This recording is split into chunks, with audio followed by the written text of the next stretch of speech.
Once I was going into a restaurant, and a couple families were coming out at the same time, so I held the door open for them. As they all passed, two different people were each rushing their kids out, telling them to hurry up, pushing them through the door. And unlike the others, they didn't look at me or thank me as they passed. Now, not being thanked doesn't really bother me, but there was something about this interaction that really struck me. If I could make meaning out of what was happening here, this is what I saw. These parents were trying so hard to make sure their kids weren't a burden that they left no room for gratitude. And I thought, how often do we do this to ourselves and our children? Shutting down our own feeling of being loved because we feel indebted to someone for their gift. Snuffing out real thanksgiving because we don't believe we deserve it. Not allowing natural expressions of gratefulness because we want to make sure there's a thank you said. Cutting off real gratitude because no space is left for simultaneous disappointment. Learning to say please and thank you at the appropriate times is not actually an indicator of a grateful heart.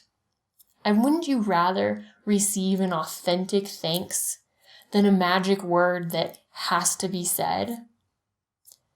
When we don't force manners on our kids, it's really beautiful the ways that they grow to express everything they're feeling inside. And you can feel how genuine their thank yous really are. So how can you create an environment of true gratitude this season? Start by looking at yourself.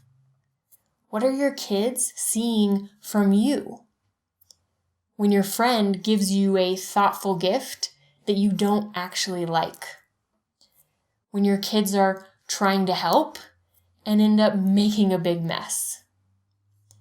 When your partner does the dishes and accidentally puts your hand wash only favorite mug into the dishwasher.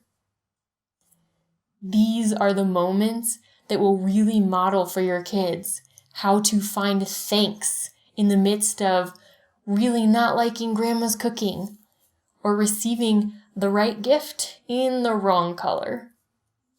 It's not about faking a smile and pretending everything is perfect when it's not.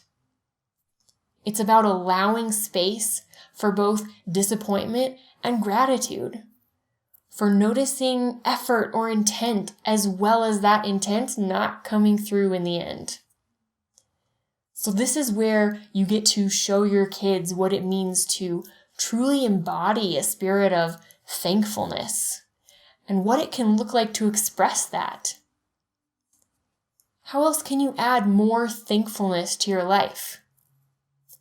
Maybe at the dinner table, you share moments of happiness from the day. Maybe you can reframe some of the ways you usually talk about other people, world events, or those things that irritate you about your spouse or your kids. One fun way to model gratitude for your little kids is to play a game. Set up a scenario where you're giving each other pretend gifts or doing nice things for one another. When you're on the receiving end, show them your thanks in increasingly silly, over-the-top ways until you're jumping up and down, waving your hands in the air, running through the house, and shouting from the rooftops about how happy this gift makes you feel. You don't have to tell them what to do when it's their turn, because they'll catch on. And now they're building new possibilities in their minds for how to authentically express their own joy in the moment. And here's what requires some flexibility on your part. In the moment, even if they are excited, they may not say thank you right away or even at all. If it's important to the giver, you look at them and say thank you on your child's behalf, and allow room for gratitude to come up later. Talk about the thoughtfulness and love behind the meal that was eaten or the present that was opened. Even a week or two after, you could write thank you letters together, send a video, or draw a picture. Thankfulness is not just a box to be checked off. Give it the space to develop and come out in various ways. And here's the thing, your child may not feel grateful. That's okay. Acknowledge whatever it is they are feeling. And if you're grateful, share that. Just don't try to force them to feel it too. We all feel thankful for different things and in different ways. Work on creating an environment in your home where everyone's unique expressions have room to blossom and grow.